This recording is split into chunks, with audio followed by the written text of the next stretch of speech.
Hello everyone and welcome back. I've got something on my workbench right now, so I have no room to do this video there, so please excuse terrible lighting and an unvacuumed carpet. But I'm so excited about this project. I really don't want to wait to get to it. I want to start it. So this is, look at the box. This is a very old 1980s Testors model kit. It came from eBay. It's not the first one I've built, but it's just, I had this idea, and the first time I saw this built was in 2008, and I knew about the kit, but I hadn't built one myself yet. So stop, cut, pause. This is a 1/72 scale model of the Su-57. This is Russia's answer to the F-22 Raptor. This is their fifth generation. It looks a lot like it, doesn't it? But this is their fifth generation super fighter, and this is one of the paint jobs that it has been seen in. This is my favorite one, and this is something I've been working on. You'll actually see this in the video for the project that's on my workbench right now. I love doing vintage kits. I love doing what-if models. You guys that follow my channel, a few of you that do know that, and I thought it might be interesting to revisit this old vintage Testors kit and build it up as if, what if this was Russia's current answer to the F-22? What if this was their actual, because this was, some background on this, in the 80s when stealth fighters were a thing that people were just starting to hear about. Testors and Revell Monogram and a couple other companies put out some what ifs. They put out some kits supposing that they knew what the shape of stealth was going to look like. And surprise, surprise, it didn't look anything like what the actual F-117 looked like.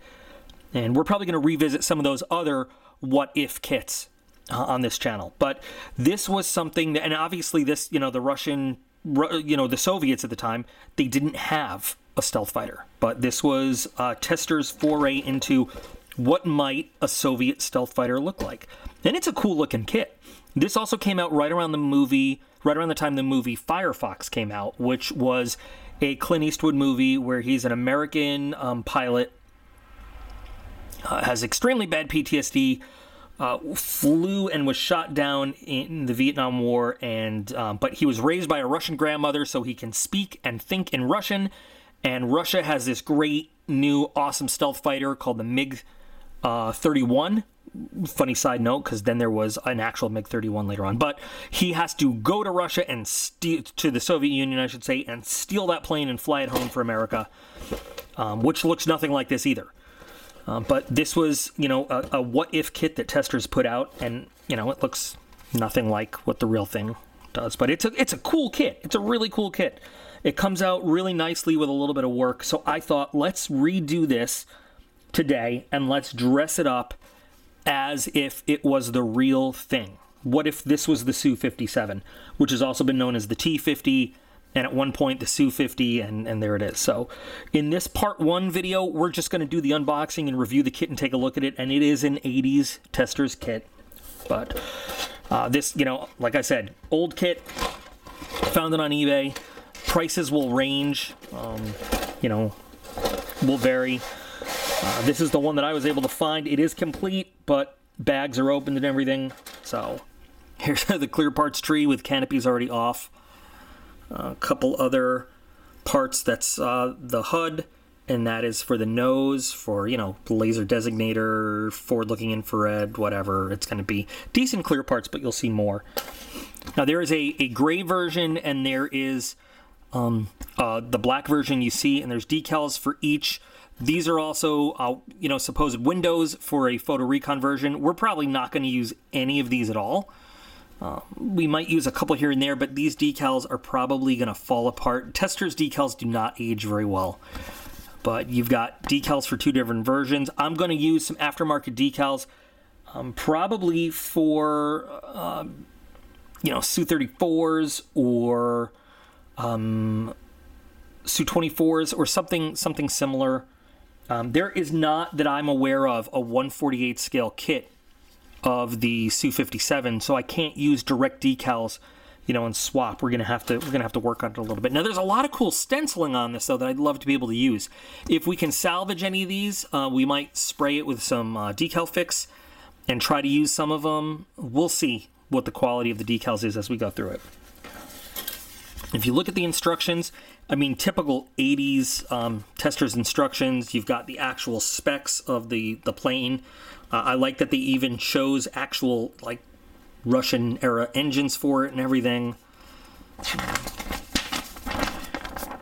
Like they did, you've got these historical notes here talking about things that might apply, your color callouts. Very simple construction, not a lot of detail in the cockpit. We'll take a look at the instrument panel and everything. You've got your parts map there. Construction on this plane is actually relatively simple. You've got some fit issues and a little bit of filling and sanding, but overall, I remember it being a pretty decent kit. Not a lot of problems. Just it requires a little bit of work to get it all looking nice. We can do an open canopy and a closed canopy. There's, I mean, very soft detail in the cockpit. Not a lot of reason to want to do an open canopy, and the canopy is actually pretty clear, so whatever detail we have in the cockpit, you can see pretty well through the canopy. You have the option to do air brakes open or closed. You also can do open or closed landing gear doors and landing gear extended or closed. I'm pretty sure that these landing gear are based on an F-18. A lot of the supposed stealth fighter that Testors put out and Monogram had F-18 landing gear for some reason. I'm not sure. You have some kind of totally made-up weapons. That's supposed to be a stealth nuclear bomb, and those are the closest things I can come to this. Are AA-8 aphids. We'll look at that. We're probably not going to do weapons on this thing. I was thinking about putting some external weapons on the wings because we have seen the Su-57 carrying external weapons when they're not worried about stealth. You never see it like that, but the F-22 can hang external stores when they're not worried about stealth, but they never do that. Mostly fuel tanks, just for ferry flights and everything. And then you've got your two different paint schemes and markings. There's the gray over gray, and there's the all black. And that's about it. Here's what one of the supposed designs for American stealth fighters was supposed to look like before the public knew what it looked like. This was actually the shape. Tom Clancy wrote about this extensively in a book called Red Storm Rising. They called it the Frisbee. There's another shape we'll see. But very simple instructions. When we look at the kit, here's one of the canopy pieces. Like I said, very nice, very clear, and lots of space to see. Unfortunately, there's not a lot of detail inside the cockpit. A little bit of scuffing on there. We'll dip it in future and get it looking all nice and shiny, but pretty nice clear parts. And then two main sprues. So this is the upper surface, all raised panel lines. But if you're doing like an all black aircraft, that really doesn't bother you too much.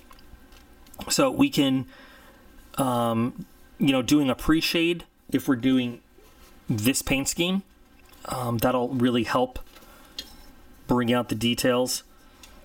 These are wings, very short stubby wings. These are the vertical slash stabilizers in kind of a butterfly configuration. These go to the exhaust. Here are exhaust wheels. That's the canopy actuator, some cockpit parts. These are the air brakes. I mean, so it's soft on detail kind of all around because they really didn't know what to do. Fuselage bottom with a little bit of detail in the landing gear wells and the weapons bays. Those wings have a really cool anhedral. The weapons, like I said, we're probably not gonna put them on there. This is the control panel. Take a look at that. Let's see if we can get it to focus there.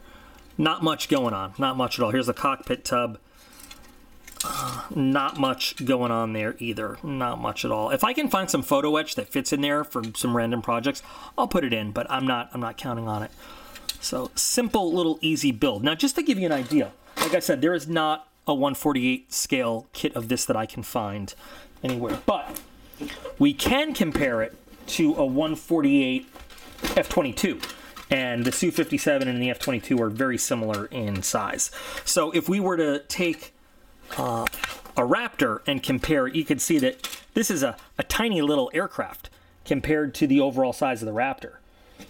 It's a pretty tiny little guy. So when this thing is all finished, we're not going to see a huge airplane. It's going to be a little. But, I mean, and the wings, I mean, even look at those wings.